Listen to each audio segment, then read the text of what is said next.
आपण देखुचंती विनायक न्यूज।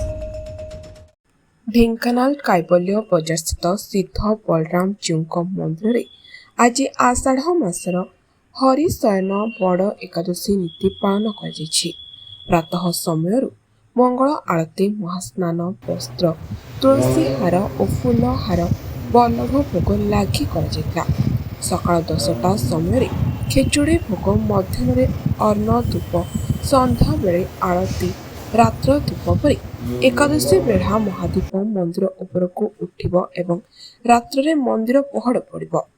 पूजक मलयकर पालिया सेवक शंभुनाथ महापात्र ब्रजमोहन महापात्र काहालिया टिकन बेहरा और मंदिर जिमादार श्यामसुंदर पाणिग्राही उपस्थित आषाढ़ मासर हरिशयन बड़ एकादशी पालित होता।